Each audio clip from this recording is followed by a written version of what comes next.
Um, Well, I will begin with a word of prayer. So, Heavenly Father, we thank you for this day. I thank you for your creation, that we can study it and understand just a little bit about it. Help us to glorify you what we do this day, Lord. In your name I pray, Lord Jesus. Amen. All right. So we're at the start of things, and the most important thing that we can talk about today is vectors. So let's get right to it. What is a vector?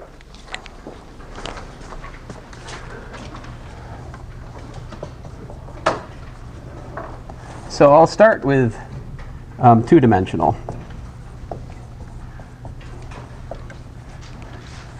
So something like this: A equals to A1, A2. So here, A1 and A2 are the components of the vector A. Geometrically, we can picture this as a directed line segment. So what's going on here is, if this is A, right, the significance of A1 and A2 is that if I bring this down here like so, this distance, right, this vector right here, I could write as A1 comma 0, all right? And the vertical vector there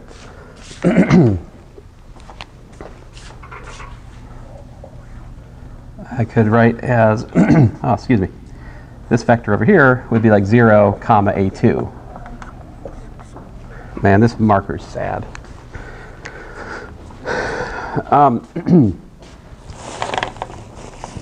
So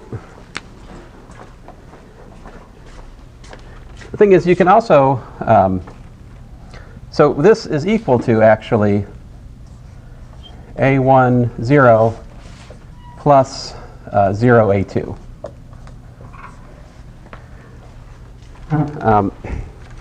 Who put this here? That was me. So these two vectors I've written, this blue and this red vector, this is the x vector component and the y vector component of the vector A. All right? So this is essentially a definition I just wrote, but we can understand it geometrically as the tip to tail vector addition. See, this vector, this blue vector, plus this red vector gives us the black vector. A vector is a directed line segment, right? So there's a little bit more we can do up here. We can rewrite this. Let me pick a marker that's easier to see. We can rewrite that as A1 times 1, 0 plus A2 times 0, 1, right? So what I'm saying is that this red vector here is actually A2 times the vector 0, 1, and this blue vector down here is actually A1 times the vector 1, 0. So here, I'm introducing something which we call scalar multiplication, right? So what this A1 times a vector means, for example, it's easiest to think about if it's a whole number, right? If A1 was equal to 2, right? Suppose A1 was equal to 2, what that means is that this blue vector is built from adding together 2 of these 1, 0 vectors. So if I was so foolish as to try to graph that, it would look something like, here, I'll do it up here. Man, I've got the worst markers today, I'll tell you what. So if this was, if A1 was equal to 2, good grief, this thing is x hat and x hat. So x hat plus x hat is 2x hat. All right, this is just trash.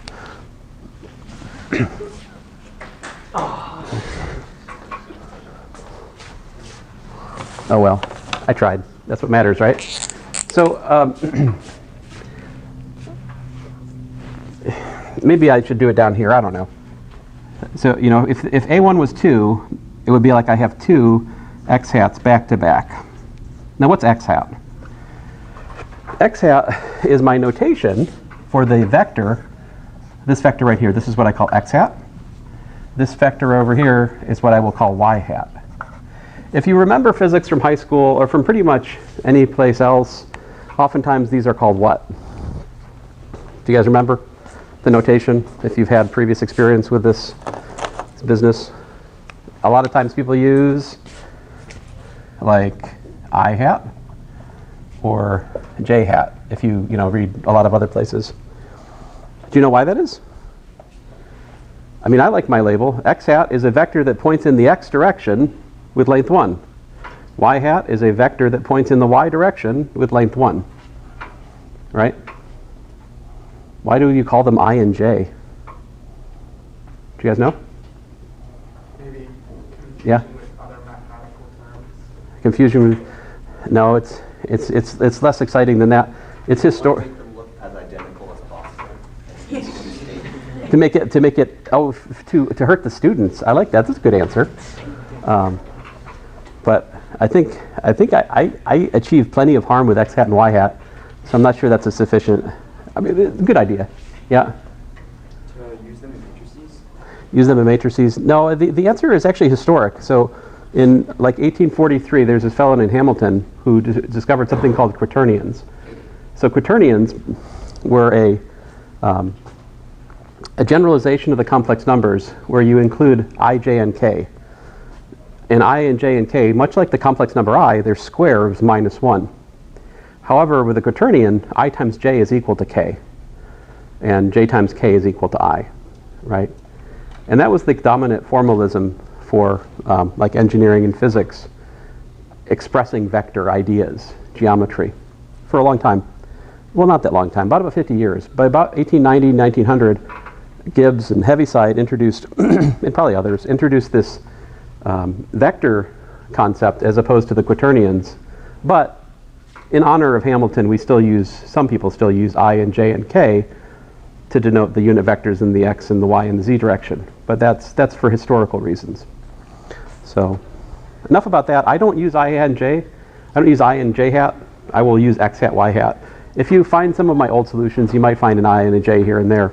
But I'll use x hat and y hat. All right. So anyway, so a couple things going on here. Excuse me. I take a drink of coffee here. So two things. The one is algebra. The other is geometry. Right. So let's just settle the algebra before we do anything else. So here's just definition. A vector is equal to B vector if and only if like A sub I is equal to B sub I for I equals to 1, 2, all the way out to n.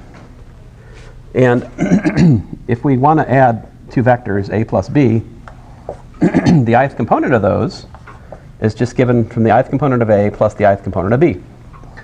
And a constant times A, the ith component of that, is a constant times A sub I. So these right here are the algebraic definitions for what we might call Rn. Rn is the set of n-dimensional vectors based at the origin. All right? So the way we add those vectors is to add components. The way we scalar multiply those vectors is to scalar multiply each component. So that's the algebra of vectors. It's very simple. Just do things component-wise. The geometry of vectors is not much more complicated, but I can't really go past 2 or 3 dimensions for that, right?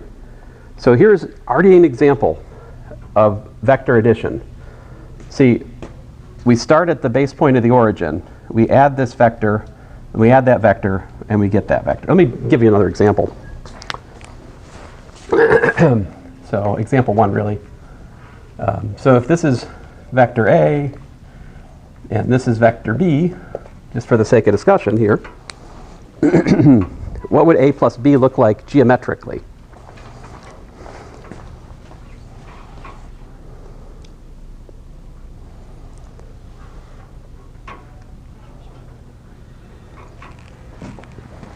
So let me draw a few things out here, and let me make a slight adjustment here. Let's make this red. All right. So first of all, one concept about a vector in here is that unless we have reason otherwise, we allow our vectors to move around. So like this vector A, right here, right? It's the same, so to speak, as the vector over here, right? You say, well, it's not. You just moved it, right? And you're right. They're not the same, are they? So if I start with this vector, say, right, and I'll call this point here P1, and I take this other point down here, say point P2, and I just, parallel translate that vector like so. Fair enough, like this is A. So if we want to distinguish these two vectors, we can use language to do it. The language is this. This is A based at P1, where this is A based at P2, right?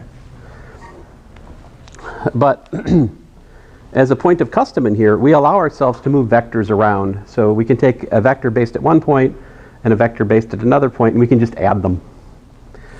And so the way that happens, let's see here. So let's see here. So I'll do over here. So my vector A, and then, so we take B, right?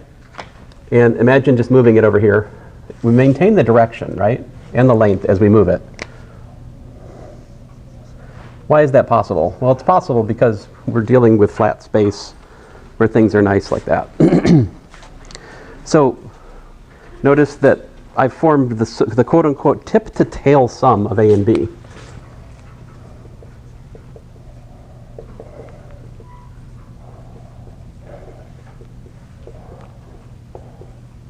Right? The resultant vector down here is what we get. So that right there is A plus B.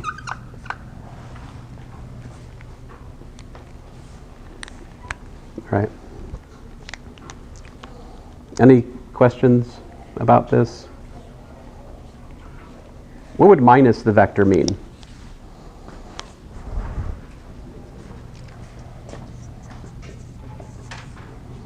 So if this is A, then this right here is minus A. So it's the same direction, the same magnitude, the same length, right? But the direction is flip-flopped. This is what happens when we multiply a vector by minus 1. So what happens if you do like A plus minus A? What's that do? Right, so geometrically, we get 0, right? So we go, A goes up, right? And then minus A goes down. And they cancel out, right? So A plus minus A is 0, right? So, I mean, okay, fine. So I'm just spending a few minutes here to talk about the geometry of vectors, because it's important. But when push comes to shove, we pretty much need to do algebra, right? It's a mixture of algebra and trigonometry that allows us to solve problems, for sure. One more geometric example, and then I'll actually get into the algebra stuff more. Example 3. Let's suppose we've got some kind of shape. Well, that's fun. Like this. You can make as many sides as you want, all right? And let's suppose that we put vectors along the side, right? And we'll start at a point like here, right? So I go, here's my vector A1, and then A2, A3, A4. I think I'm ruining this marker because it's getting the black marker all in it. Oh well. A5, A6. Why did I make so many sides? What's wrong with me? A7, and then finally A8. We're back where we started. So what can you write down? What's the algebra equation which corresponds to this geometric picture? A1 plus a2. Why did I do 8 sides? Plus a3. Hey, this is where plus dot dot comes into play. Plus dot dot dot dot plus a8 equals to what? 0. Now 0 is one of those unusual nice occasions where I don't throw a hissy fit if you don't write the vector on the symbol. Generally speaking, it is going to matter to us quite a bit that you write vector where it's supposed to be and not write vector where it's not supposed to be. All right? So the same letter, with or without a vector symbol, it means things. All right? So we don't ignore that. You need to focus on that, pay attention to that. It's quite important. So yes, the vector sum of like the sides of any closed shape will add to 0 because you get back where you started. So the net sum tip to tail is back to where we started. Okay, so that's that. Let's talk more about the analytic geometry, if you will, of two-dimensional vectors. So I show you over here that we can build any two-dimensional vector as what? A scalar multiple of x hat plus another scalar multiple of y hat, right? So let me erase this picture and start afresh, if you guys don't mind.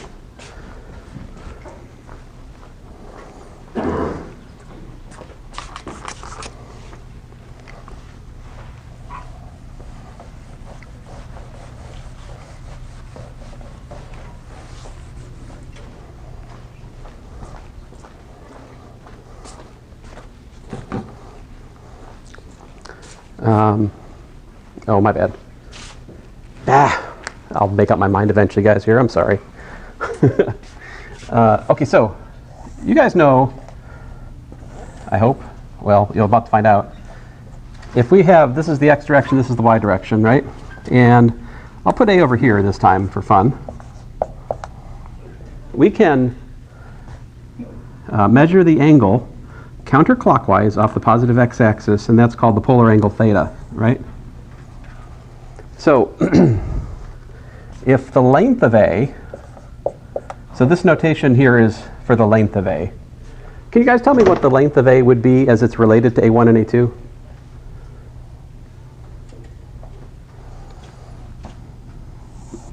It would be easier if I hadn't erased that picture, right? You had a triangle, the side length 1 is A1, the length of the other side is A2. What's the length of the hypotenuse? What is it? Square root of A1 squared. Exactly, square root of A1 squared plus A2 squared. So that is the length of the vector. So this notation here is the notation for length of a vector that you'll oftentimes see in like Calculus 3 or other math texts. Yep. What's the difference between having just 1 bar versus 2? Which book you're reading? Okay. Yeah. But usually 1 bar just denotes absolute value. So it's more commonly seen with like complex analysis or something. Like I might write this, 3 plus 2i is the square root of 9 plus 4. This would be like in the complex numbers, but that's Dr. Cook talking, that's not Mr. Cook talking. So let me get back to Mr. And so here we have this notation is dreadful. We don't like this. Is there an easier notation? Absolutely. We just simply use A. A is the magnitude of the vector A. Right? So this is the magnitude of A.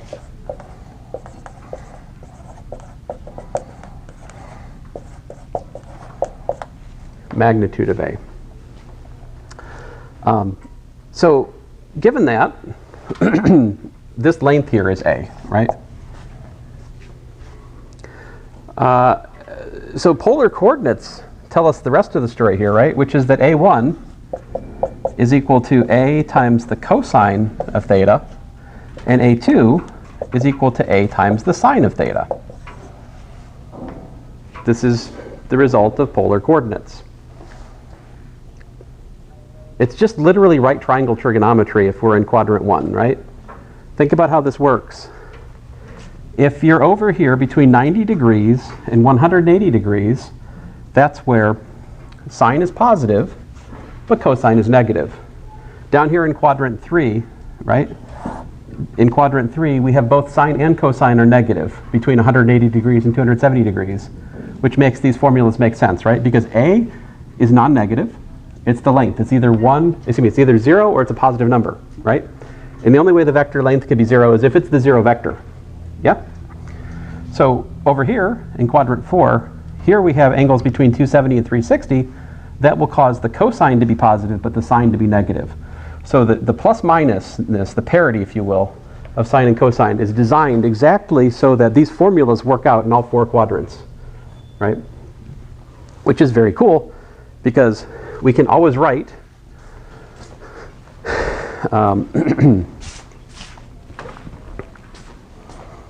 for any two-dimensional vector. Here, we'll get back to n dimensions here in a second. I mean, I'll probably do 3 dimensions next. That would probably be nicer. But here, check this out. We have A is equal to A1, A2, right? But we can also express that in terms of its angle, its standard angle as it's called, as A cosine theta, A sine theta, right?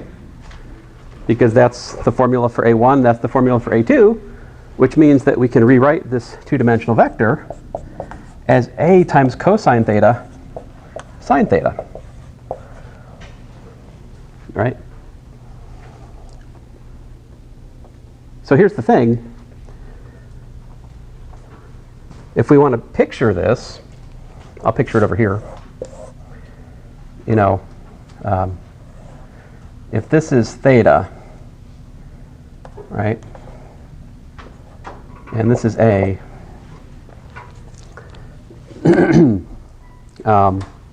If I draw the unit circle,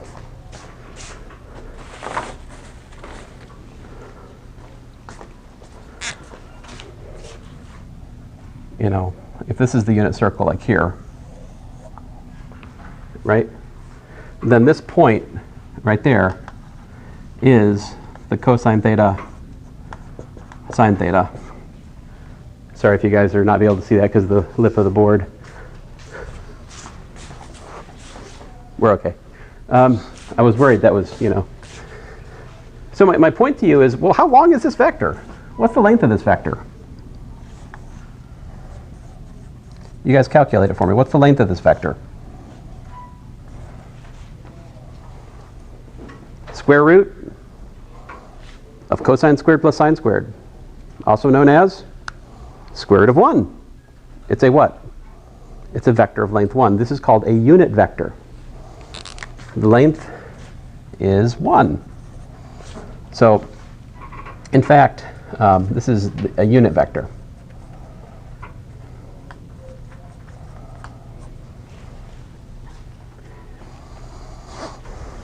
Now, I can say more.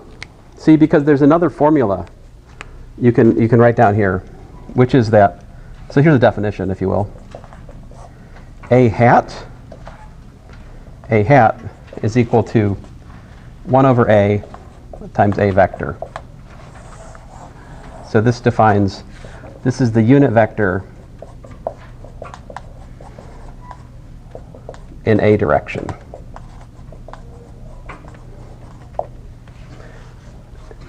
So this thing I just boxed, this is not just two-dimensional.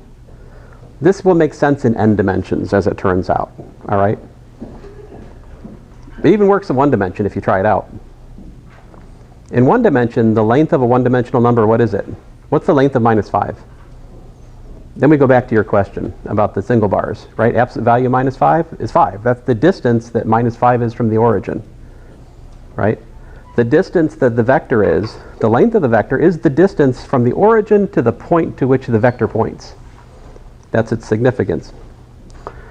So this formula here actually makes sense in n dimensions. But in 2 dimensions, in particular, notice that this equation here I can solve, right?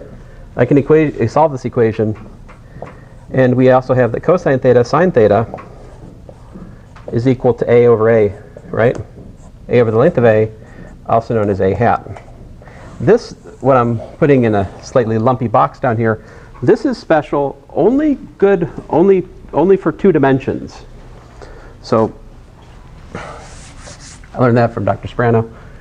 So a hat, we can do 1 over a, but that's also equal to cosine theta, sine theta. This is n equals to 2 only. All right. Let me just recap what I'm saying here.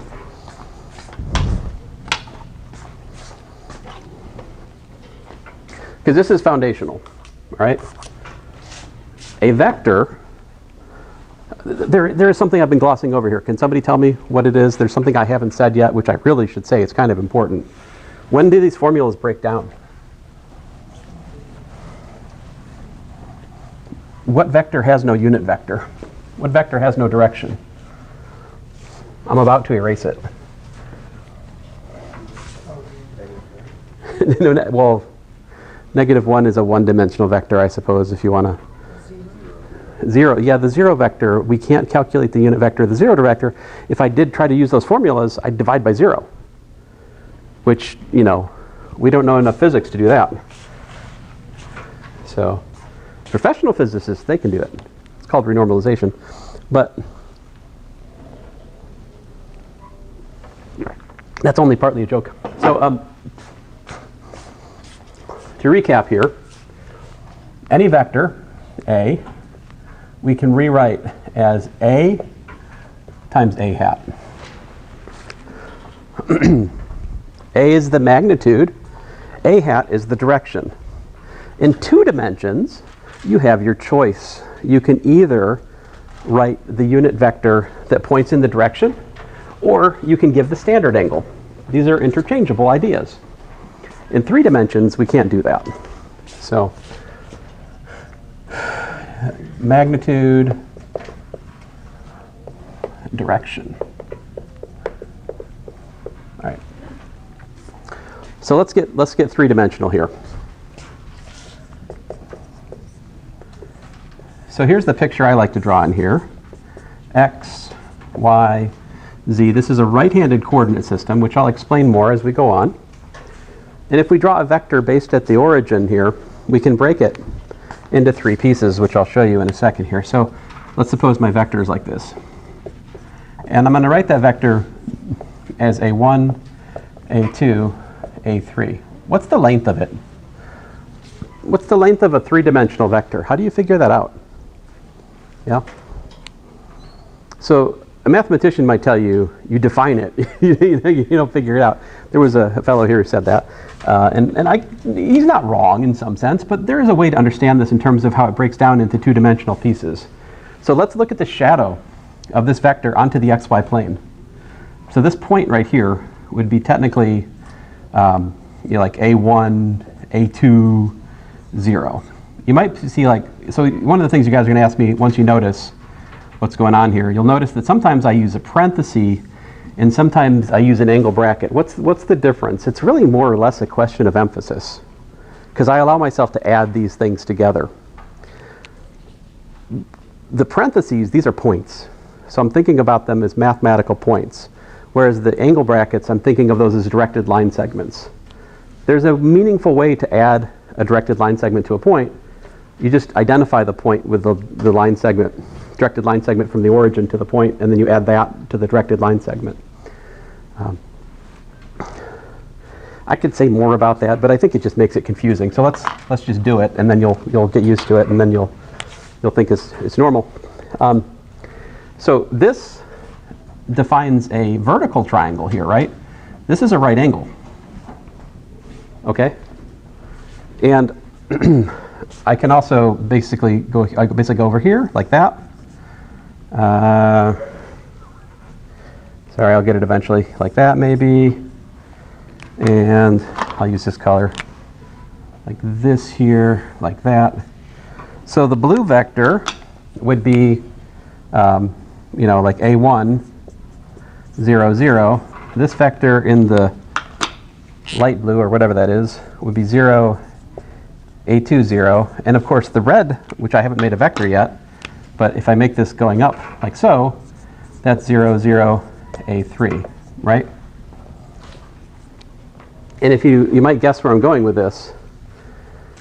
Well, I mean, there's a couple different ways to go. The one is to point out we can rewrite each one of these as what? Like this is A1 x hat, this is A2 y hat, and this is A3 z hat. What is x hat, y hat, z hat now?